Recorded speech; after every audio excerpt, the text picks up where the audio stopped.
Grace began before I was aware, covered now because of Jesus Christ. I can't believe the price you paid for me, what you did not know, so that I can know you. How can it be you chose someone like me to declare your praise for the glory of your name? My name's Wayne Jackson. I'm a recovering drug addict and I'm an alcoholic. I walk fast and talk fast, and I'll try to slow down a little bit so you can understand me. I'm comfortable here tonight. I'm not nervous. And since he's nervous, I said, no, I'm not nervous because I'm amongst my people. Why would I be nervous? Amen. You're my people, you're my tribe. I'm comfortable around you. There's probably enough pain in this room for 1,000 people. Amen. That's why we're here. Amen. Help each other get over that pain. Yes. Anyway,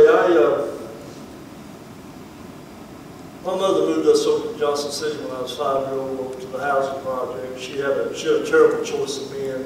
There were 5 of us, and my mother was a drug addict. She went to garden variety drug addict. She went to work. She went to church. And as a child, I never understood how a mother could be so loving and so kind one day and be so full of rage and violence the next. I was a child. But I lived that way, and I love my mother.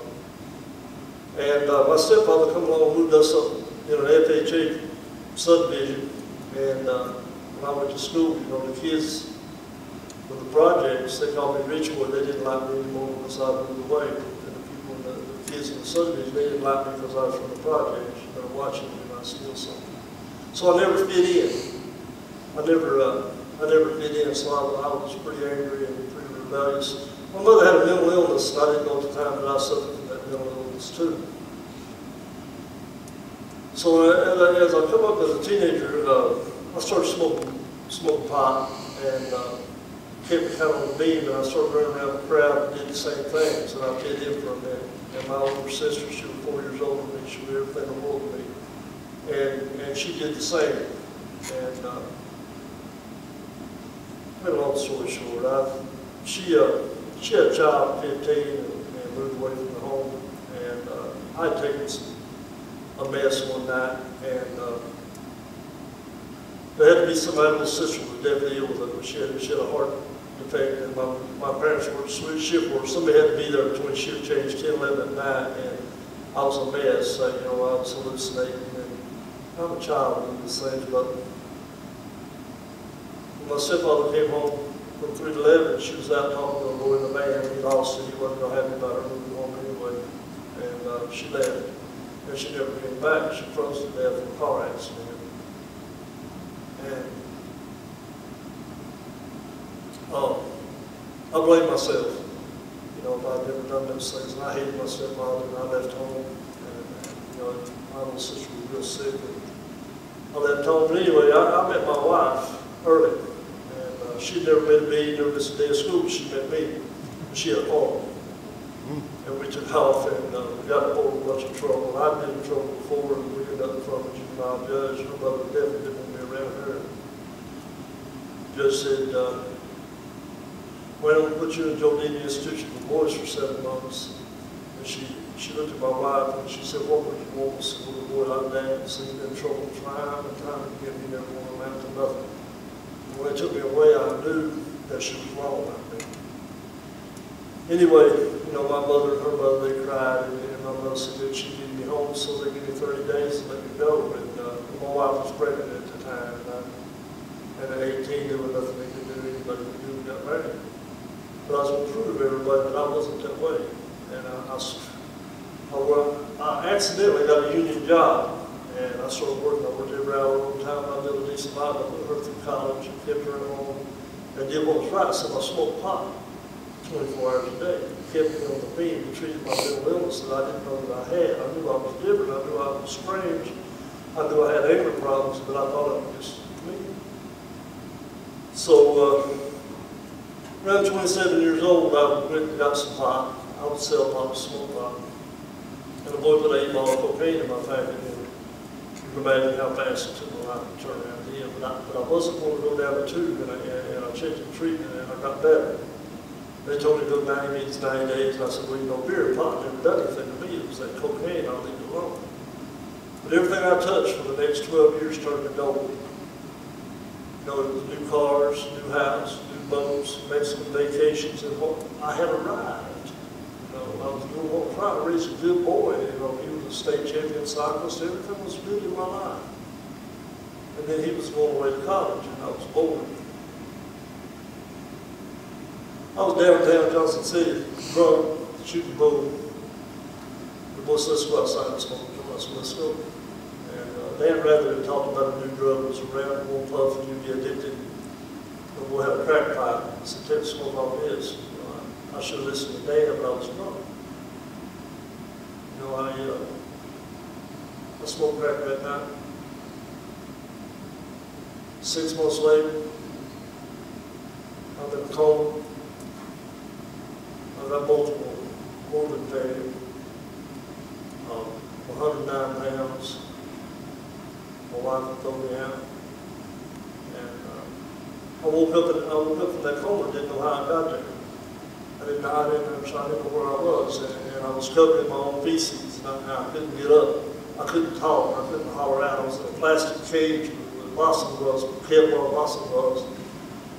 And I didn't know. I looked at my legs were like a skeleton. So I chewed my way out of the possum glove, and the first step I took out of that cage, feet to come out, and I busted my chin on the floor. So at that moment, I'm laying in my feces and my blood and can't holler out. You know, you would think that would be rock bottom. The next morning, my wife came in, and the doctor came in, and she said, he's awake. And I said, yeah, he's awake, but you will see him. He may never recover. And what you see might be what you get. And I thought to myself, they're going to turn me off. But my little wife, she come over and she runs in the cage. And I want to tell her, I can't talk. You ever seen anybody come and talk to them, they can probably hear you, I could. But the tears were coming down on top of me. She said, baby, tell me what to do.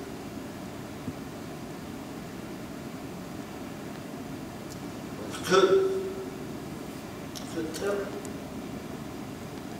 You know, so after I woke up, they said I might be able to walk in the mall again with the oxygen, but I was going to live a sedentary life. Praise be to God, you know, I can swim a mile a day. Amen. Those diagnoses are real. But they put me in a nursing home, and I was in there for about 3 months. And when I checked out, there were 2 guys, long-haired guys, outside looking at me, and I said, what did these guys want? And I noticed they had guns. It was a drug task force, and somehow I ended up downtown, sold some of that crack, 2 pieces, they said $50 worth, I was facing 16 years in prison. And my little wife, you know, she was a lab manager at a pretty big institution in Johnson City, and she had to live in that town while I was doing all this mess. You know, she had to go to work and me being this way. She just kept on, you know, trying to help me. But my lawyer, he took those pictures of me in that coma, and my financials, I was $100,000 in debt. I'd spent $20,000 out of the stock market account and loaned my wife that she wanted me to. And he said, well, if he's a drug dealer, he's the worst one I ever saw. You know, I had some because I wasn't real good at it. But I had to sell that house that I owned. And we moved out here in Green County. I left Johnson City, my hometown. Well, I was respected in that town. I coached baseball. I left there in disgrace, and I came to Green County to hide.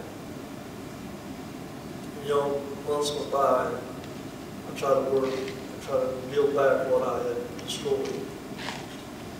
And I thought, you know, that crack did that to me. Beer ain't never done nothing to me. So I continued to drink.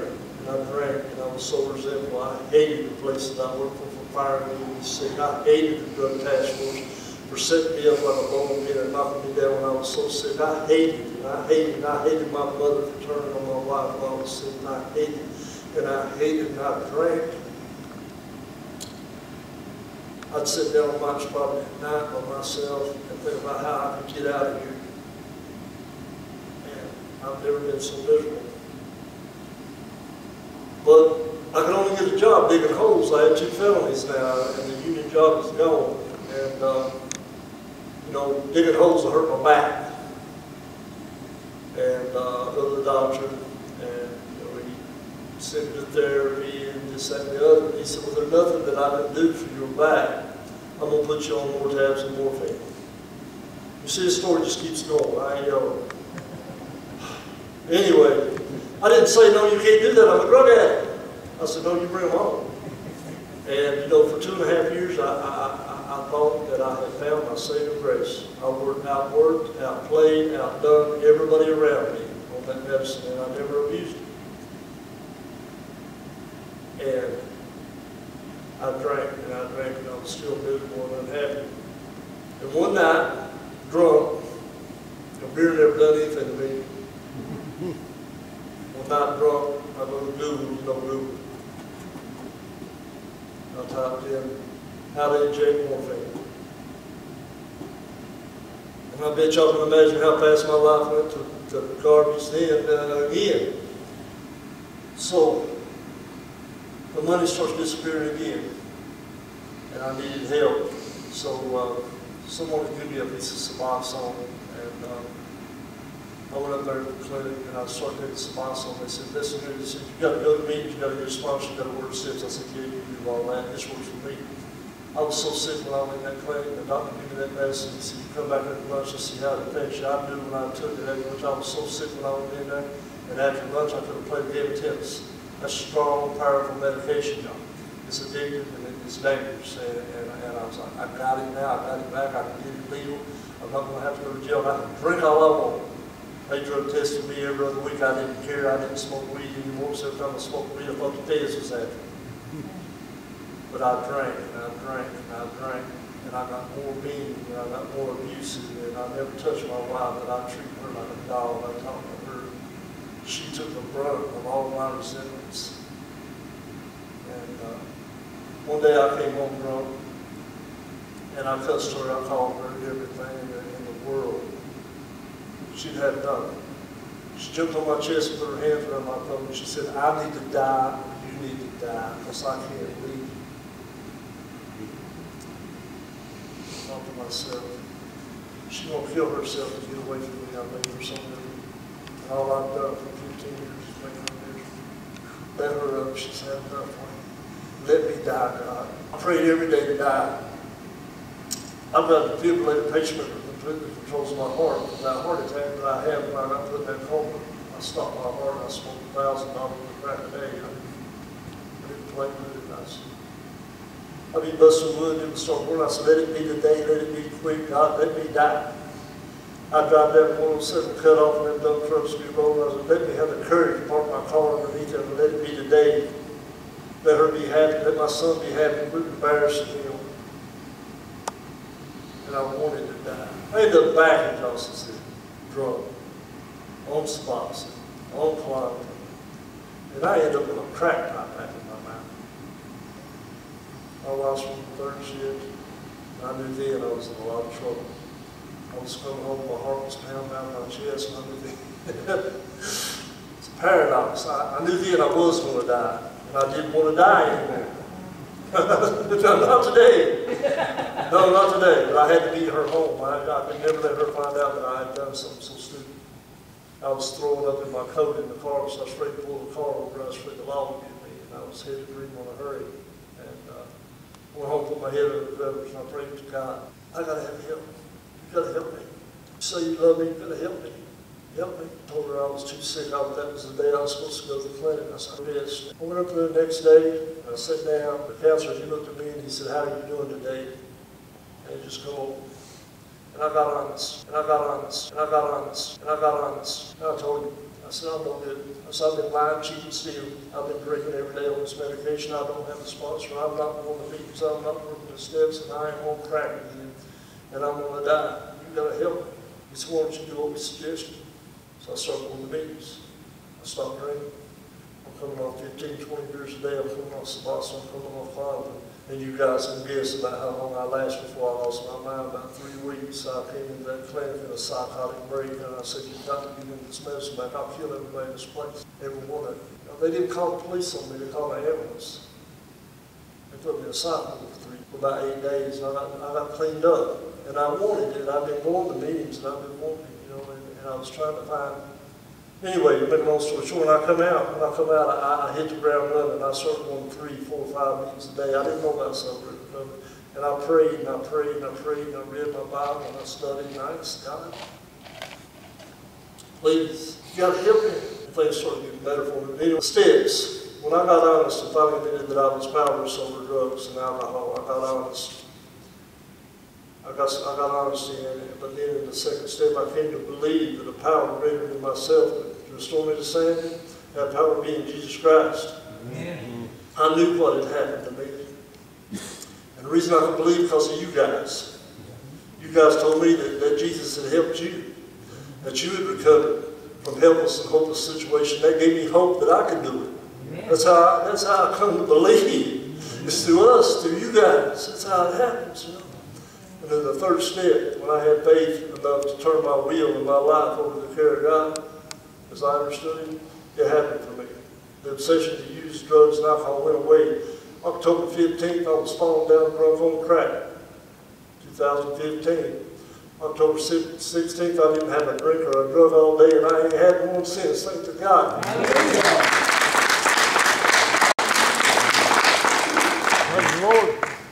Nowhere in no book does it talk about that. Nowhere in no AA book, no NA book does it talk about that. Doesn't talk about that miracle. Amen. It's a miracle. Yes, it is. But you know, I worked through the steps, and I got integrity, and I admitted my faults, and I shared it with my brother. We got it out in the open in front of God and realized what it was and what my part was in it. What I had done. Things I had as a child wasn't my fault, but the anger and resentment that I carried in my adult life and used it to hurt other people and myself was my fault. No way I can get away from that. But I'm going to tell you the steps. In the 11th step, we try to improve our conscious contact with God, praying on Him for knowledge of His will for me and the power to carry that out. Amen. That's when the miracle happened for me. I wrote, what is God's will for me? Is God's will for me to be hopelessly and helplessly addicted, to be depressed, to be on psychotropic medication? I don't think so. Amen. He wants me to be happy, joyous, and free. Amen. Amen.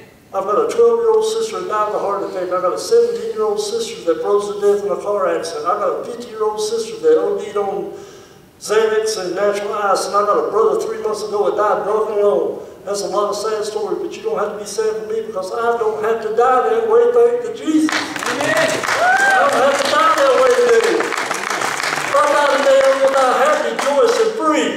Amen. Hallelujah. Yes, sir. Things have turned around in my life so fast and things are happening so fast. And God is answering every day. Things are falling together so fast. Why would I meddle in it? Why would I meddle in it? I got upset today and I said some things I shouldn't have said. I'm messing with God's plan when I do that. I've got no part in this world. I've been restored. My life, I've been given my life back every minute. Why would I meddle? Amen. Why would I meddle in it? Amen. You know, that same clinic that called the ambulance for me that I threatened to kill them all. I got an 8th grade education. I'm an expert at lying, cheating, and stealing. I'm in recovery and I'm a Christian. That's my qualifications today.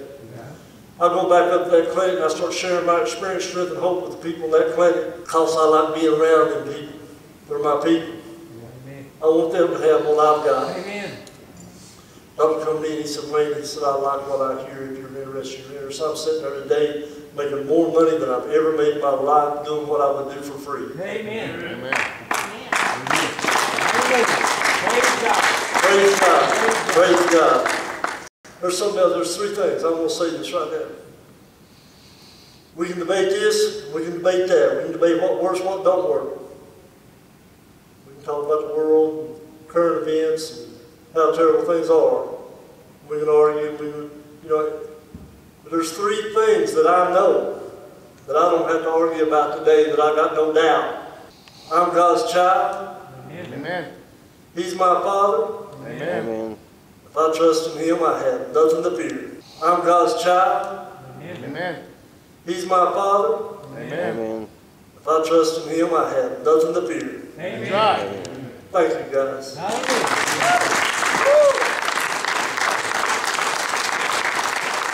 Excellent. Good job, Wayne.